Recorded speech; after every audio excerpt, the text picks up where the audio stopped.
تاریخ کے اوراق میں کچھ ایسے لمحات بھی آتے ہیں جب انسان اور روح کے درمیان لکیر اتنی دھندلی ہو جاتی ہے کہ بڑے بڑے دانشور بھی یقین اور بے یقینی کی کیفیت میں کانپ اٹھتے ہیں۔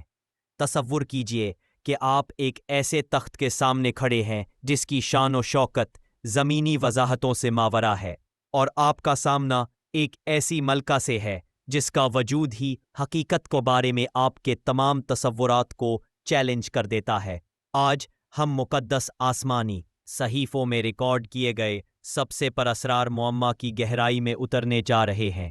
ایک ایسی ملکہ جس نے مطلق طاقت کے ساتھ حکومت کی، جس کی شناخت نے صدیوں سے علماء کو الجھن میں ڈال رکھا ہے، اور جس کا پیغمبر وقت حضرت سلیمان علیہ السلام سے سامنا ان رازوں سے پردہ اٹھاتا ہے جو آج بھی سوچنے والوں کے رونگٹے کھڑے کر دیتے ہیں۔ آخر ملکہ بلقیس کون تھیں؟ یہ سوال وقت کی راہداریوں میں گونج رہا ہے، قدیم دانائی کے ایوانوں میں سرگوشی بن کر اور مذہبی بحثوں کا مرکز بن کر۔ قرآن کریم ان کا ذکر ایک ایسی پراسرار کیفیت کے ساتھ کرتا ہے جو ہمیں کسی آسان نتیجے پر پہنچنے نہیں دیتی۔ وہ ناقابل تصور دولت کی مالکہ تھیں، ایک ایسی سلطنت کی حکمران جو سورج کی پوجا کرتی تھی، اور ایک ایسی خاتون جن کی ذہانت اتنی زبردست تھی کہ خود حضرت سلیمان، جنہیں اللہ نے انسانوں، جنات اور جانوروں پر حکومت عطا کی تھی، انہوں نے بھی اس ملکہ کے معاملے کو جنگ کے بجائے حکمت اور احتیاط کے ساتھ نمٹایا۔ سورہ النمل کے اس منظر کو اپنی آنکھوں کے سامنے لائیے۔ وہ ہدہد پرندہ، بظاہر ایک معمولی مخلوق جسے اللہ نے ایک قاصد کا درجہ دیا، اپنی پرواز سے واپس آتا ہے اور ایسی خبر لاتا ہے جس نے تاریخ کا رخ موڑ دیا۔ میں سبا سے آپ کے پاس ایک یقینی خبر لایا ہوں۔ وہ ایک ایسے اختیار کے ساتھ کہتا ہے جو اس کے ننھے سے وجود سے کہیں بڑا تھا، اور وہ کیا خبر لاتا ہے؟ ایک ایسا تخت جو ہیبت ناک حد تک شاندار ہے، ایک عورت جو اپنی قوم پر مکمل کنٹرول کے ساتھ راج کر رہی ہے، اور سب سے زیادہ پریشان کن بات یہ کہ پوری تہذیب خالق کائنات کے بجائے سورج کے سامنے سجدہ ریز ہے۔ لیکن یہی سے وہ راز گہرا ہوتا ہے جہاں سائے لمبے ہونے لگتے ہیں اور سوالات اندھیرے میں سرگوشیوں کی طرح بڑھنے لگتے ہیں۔ اسلام کے کلاسیکی علماء اس نقطے پر تقسیم نظر آتے ہیں۔ قدیم تفاسیر اور کچھ روایات کا مطالعہ کرنے کے بعد انہیں کچھ ایسے اشارے ملے جو دل دہلا دینے والے تھے۔ کچھ کا اصرار تھا کہ وہ مکمل طور پر انسان تھی، لیکن کچھ روایات نے ایک خوفناک دعویٰ کیا کہ ان کی والدہ جنات میں سے تھی، جس کا مطلب یہ تھا کہ بلقیس خود ایک مخلوق ہائبرڈ تھیں، دو دنیاؤں کے درمیان چلنے والی، جو مکمل طور پر نہ اس دنیا کی تھیں اور نہ اس دنیا کی۔ ذرا سوچئے کہ اس کا کیا مطلب ہے۔ جنات وہ مخلوق جو دھوئیں کے بغیر آگ سے بنی ہے، جو راتوں رات محلات تعمیر کر سکتی ہے اور پلک جھپکتے ہی ناممکن فاصلے طے کر سکتی ہے۔ اگر وہ انسانی خون میں شامل ہو جائے تو کیسی خوفناک صلاحیتیں جنم لے سکتی ہیں؟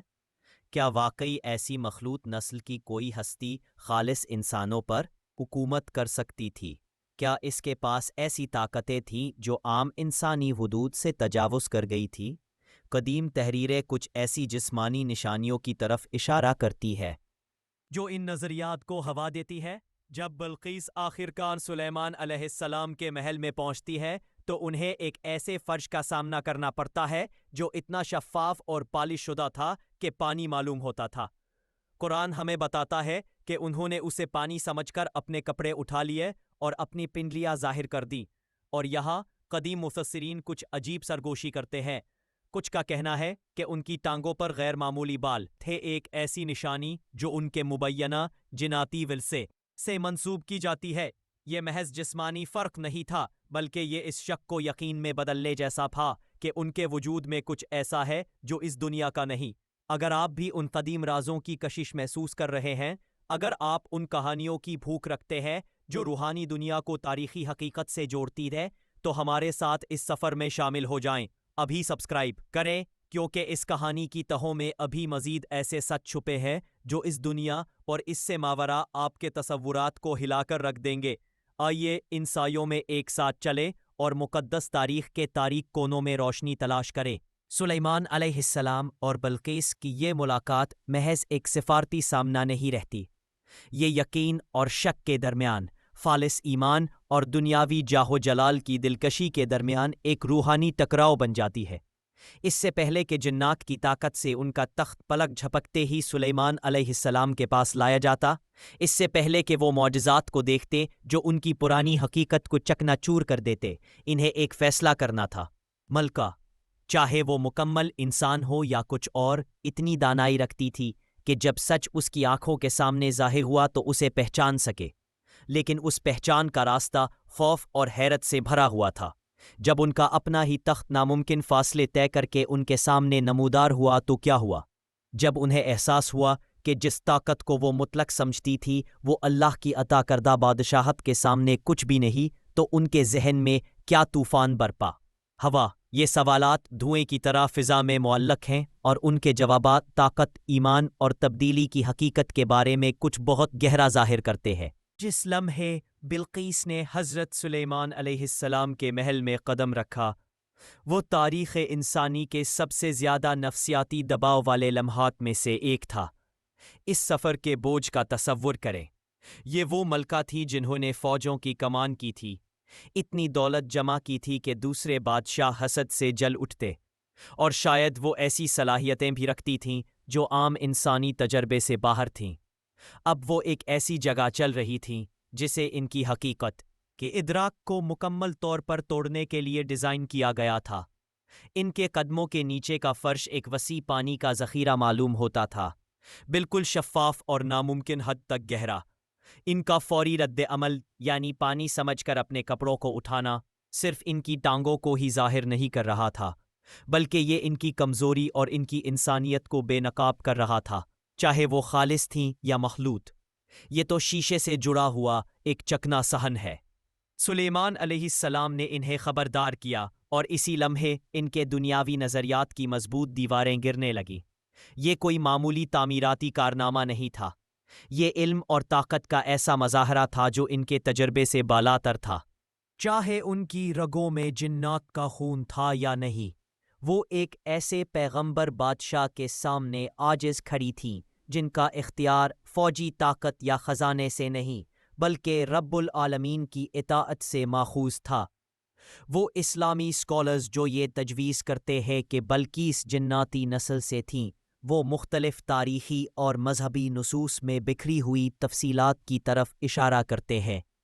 ان کا دعویٰ ہے کہ ان کے والد تو ایک انسانی بادشاہ تھے، لیکن ان کی والدہ جنات میں سے تھیں، خاص طور پر ایک ایسی جن جس نے انسانی شکل اختیار کی تھی۔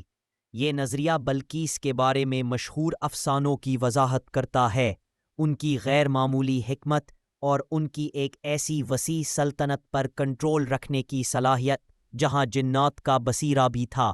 یہ اس بات کی بھی وضاحت کرتا ہے کہ ان کا تخت، جسے قرآن میں عظیم کہا گیا، ایسی خصوصیات کا حامل کیوں تھا جو انسانی کاریگری سے ماورا لگتا تھا۔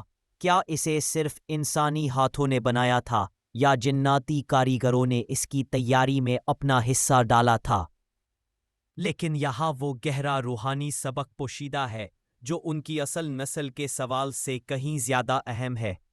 چاہے بلقیس مکمل طور پر انسان تھیں یا ان کے اندر جنات کی آگ تھی، ان کے پاس ایک چیز سب سے اہم تھی: روحانی تبدیلی کی صلاحیت۔ جب ان کا سامنا ناقابل تردید سچائی سے ہوا، جب معجزات نے جہالت کے پردے ہٹا دیے، تو وہ اپنی پرانی عقائد پر ڈٹی نہیں رہیں۔ قرآن ان کے اقرار کو حیرت انگیز طاقت کے ساتھ ریکارڈ کرتا ہے: اے میرے رب، میں نے اپنی جان پر ظلم کیا، اور اب میں سلیمان کے ساتھ اللہ رب العالمین پر ایمان لاتی ہوں۔ ان الفاظ میں چھپی ہوئی ہمت پر غور کریں۔ یہ وہ ملکہ تھیں جن کی ان کی قوم پوجا کرتی تھی، جن کی پوری شناخت سورج پرستی کے مذہب سے جڑی ہوئی تھی۔ اس سب کو چھوڑ کر ایک غیر ملکی بادشاہ کے سامنے سر جھکانا، خواہ وہ پیغمبر ہی کیوں نہ ہوں، انا کی ایسی موت کا تقاضا کرتا ہے جو کسی بھی جسمانی شہادت سے بڑی ہے۔ انہوں نے فخر پر سچائی کو، طاقت پر ہدایت کو، اور عارضی شان و شوکت پر ابدی نجات کو ترجیح دی۔ ان کے جناتی ورثے کے بارے میں نظریات صرف تاریخی تجسس کے لیے نہیں ہے، یہ ہمیں یاد دلاتے ہیں کہ اللہ کی ہدایت خون یا نسل کی محتاج نہیں ہوتی۔ اگر بلقیس واقعی اپنے اندر جنات کی آگ اور انسانی مٹی دونوں رکھتی تھیں تو وہ اندرونی کشمکش کی علامت بن جاتی ہے، نفسانی خواہشات اور روحانی بلندی کے درمیان جنگ۔ ان کی تبدیلی اس بات کا ثبوت ہے کہ چاہے ہم کتنے ہی بھٹک چکے ہوں، چاہے ہماری اصل کتنی ہی الجھی ہوئی کیوں نہ ہو، الہی سچائی کی طرف واپسی کا راستہ ہمیشہ کھلا رہتا ہے۔ کچھ علماء کا خیال ہے کہ ایمان لانے کے بعد سلیمان علیہ السلام نے بلقیس سے نکاح کر لیا، اس طرح ان کی سلطنتوں اور عقائد کو ایک کر دیا۔ دوسرے یہ تجویز کرتے ہیں کہ انہوں نے ان کا نکاح اپنی عدالت کے کسی نیک آدمی سے کروا دیا تاکہ ان کی ہدایت جاری رہے۔ نصوص میں ابہام موجود ہے، جیسے کہ اصل تفصیلات اس روحانی اصول سے کم اہم ہوں جو وہ بیان کر رہی ہے۔ ہم یقین کے ساتھ جو جانتے ہیں وہ یہ ہے کہ وہ اپنی قوم کے پاس ایک بدلی ہوئی ہستی کے طور پر واپس گئیں اور توحید کا نور ایک ایسی سرزمین پر لے گئی جو شرک کے سائے میں رہتی تھی۔ ملکہ بلقیس کی میراث ہمیں اس لیے اپنی گرفت میں لیتی ہے کیونکہ یہ کسی آسان زمرے میں قید ہونے سے انکار کرتی ہے۔ وہ انسان اور غیر انسان کے درمیان، یقینی تاریخ اور افسانوی امکانات کے درمیان ایک درمیانی جگہ پر موجود ہے۔ اسلامی روایت نے ان کی کہانی کو صرف ہمارے تجسس کی تسکین کے لیے محفوظ نہیں کیا، بلکہ ایک ایسی سچائی کو ظاہر کرنے کے لیے جو حیاتیات، بائیولوجی سے بالاتر ہے، کہ حکمت سچائی کو پہچان لیتی ہے چاہے وہ کہیں سے بھی آئے، کہ اللہ کی ہدایت کے بغیر طاقت کھوکھلی ہے، اور یہ کہ بڑی سے بڑی سلطنتوں کی ملکائیں بھی حقیقی روحانی اختیار کے سامنے عاجز ہو سکتی ہیں۔